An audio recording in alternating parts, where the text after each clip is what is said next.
Bonjour à tous et à toutes, j'espère que vous allez bien. Aujourd'hui, on part sur les traces d'un célèbre pirate, Henri Avery, qui serait né le 20 août 1659 et mort sans doute dans les environs de l'année 1699. À l'image de Barbe Noire ou encore François l'Olonnais, Henri Avery était un pirate. Ses activités s'opéraient dans l'océan Atlantique et Indien au milieu des années 1690. Mais à la différence des autres pirates, Henri Avery est le premier et unique roi des pirates. Il possédait même sa propre capitale, Libertalia. Il mourra en ayant tout son trésor à portée de main. Vous voulez en savoir plus sur Henri Avery? Venez avec moi. Brigand des mers, idéaliste, épris de liberté ou hors la loi sanguinaire. Aucun de ces aspects de la mythologie qui entoure la piraterie ne peut résumer ce qu'ont été ces marins qui se plaçaient hors du cadre de la loi maritime pour attaquer les navires qu'ils croisaient et s'approprier leurs trésors. Nous gardons d'eux le goût de l'aventure, l'appel des flots, quelques chansons avinées et de multiples légendes de cartes au trésor, sans compter bien sûr d'innombrables œuvres littéraires et productions. De l'île au trésor à Assassin's Creed en passant par Uncharted, la figure du pirate fascine, entre combat naval et attachement furieux à la liberté. Entre la fin du XVIIe siècle et le premier quart du XVIIIe siècle, dans les eaux de l'Atlantique, mais aussi en mer Rouge et en mer du Chine, c'est l'âge d'or de la piraterie. Les plus grands pirates chassent aussi bien les butins que l'immortalité. Si les premiers leur échappent, parfois ils atteignent le second grâce au témoignage du temps, mais également au récit des procès qui firent leur perte, ainsi qu'à une certaine idée de l'utopie toujours rêvée de nos jours sur la terre ferme. Les premiers abordages au piège final, les plus grands noms de la piraterie, Barbe Noire, Anne Bonny, Henri Avery.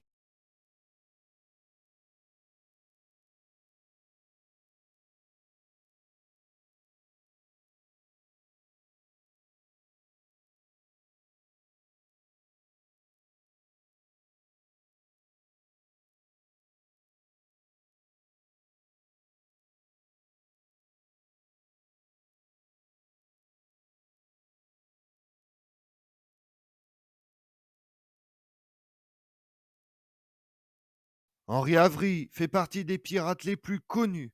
Son nom a parcouru les siècles pour arriver jusqu'à nous. Il est né dans les environs de 1653 à Plymouth, ou dans les environs. Suivant le sillage de son père, il embarqua pour une carrière de marin, commençant par un poste de second sur un navire marchand. Il a également pris part à une bataille sur les navires anglais et négriers aux côtés de la France en 1688. Vers 1690, on le retrouve dans la marine royale, comme aspirant sur le HMS Kent et le HMS Ruperts. Il est probable qu'il ait pratiqué le commerce d'esclaves et la piraterie aux Bahamas avec la bénédiction du gouverneur local.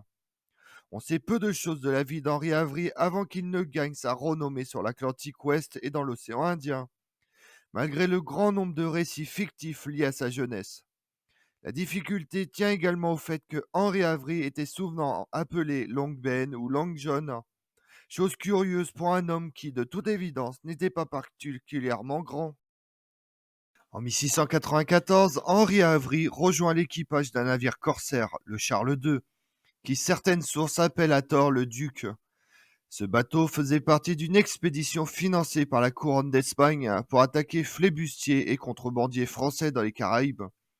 Une nuit de mai 1694, alors qu'il mouillait dans le port de la Corogne en Espagne, Henri Avery profite de l'ivresse du capitaine pour inciter 100 membres de l'équipage à se mutiner.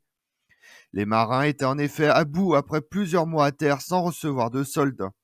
Bien qu'Henri Avery ne fût que le deuxième second du Charles II, les mutins l'élurent nouveau capitaine.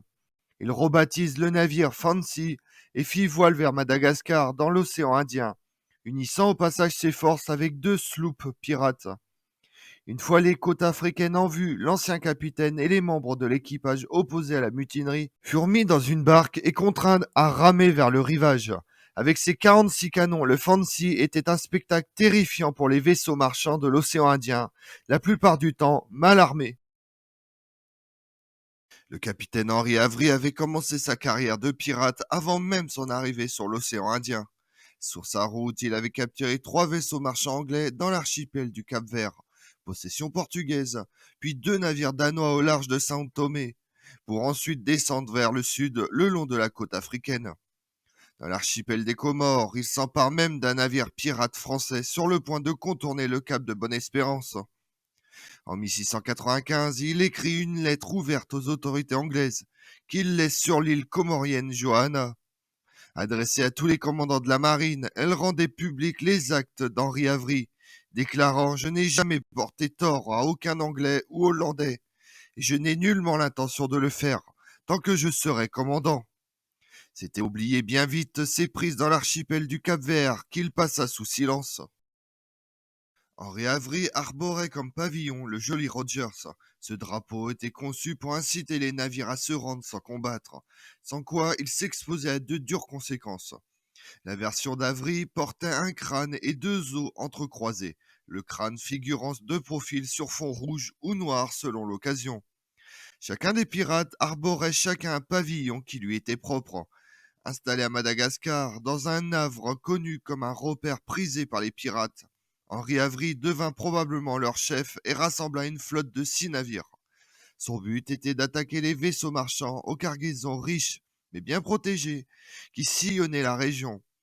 Les bateaux trésors de l'Empire moghol, le nom moghol est dérivé du nom de la zone d'origine des Timurs, ces steppes d'Asie centrale autrefois conquises par Gengis Khan. Bien que les premiers Moghols aient parlé la langue tchakataï et conservé des coutumes turco-mongoles, ils avaient pour l'essentiel été persanisés. Ils introduisent donc la littérature et la culture persane en Inde, jetant les bases d'une culture indo-persane. L'Empire moghol marque l'apogée de l'expansion musulmane en Inde. Il se développe considérablement sous Akbar et son essor se poursuit jusqu'en 1707. L'Empire moghol entame un lent et continu déclin tout en conservant un certain pouvoir pendant encore 150 ans. À l'été 1695, le Fancy a rejoint le détroit au large de Djibouti. Henri Avry a entre-temps entendu parler du pèlerinage annuel des musulmans de l'Empire moghol. Ceux-ci se déplacent en un large convoi qui décide d'attaquer. Il recrute 5 autres équipages pirates anglais croisant dans la zone, dont celui de Thomas Touy, déjà célèbre pour ses actes de piraterie dans la région depuis plusieurs années.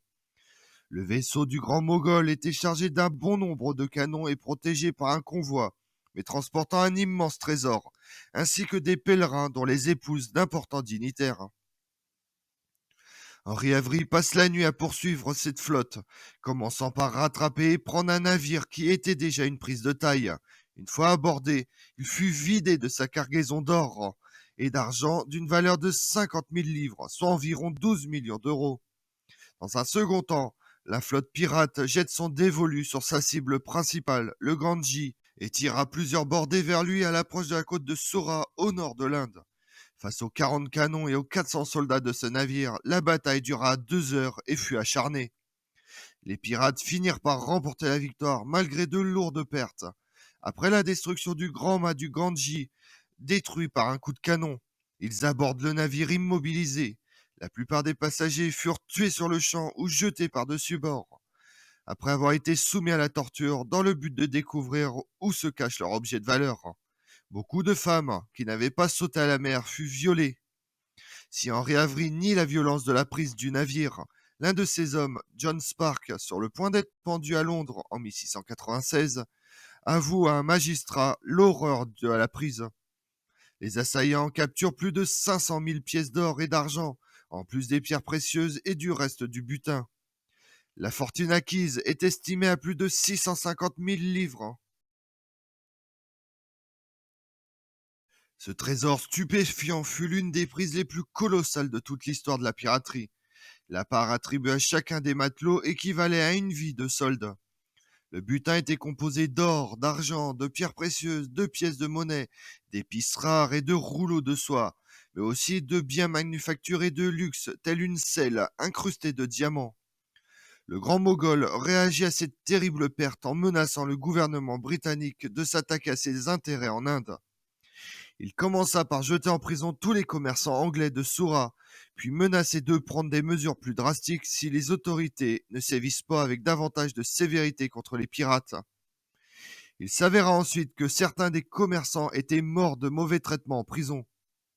La fureur du grand Mogol pèse d'un poids extrême sur la Compagnie des Indes orientales.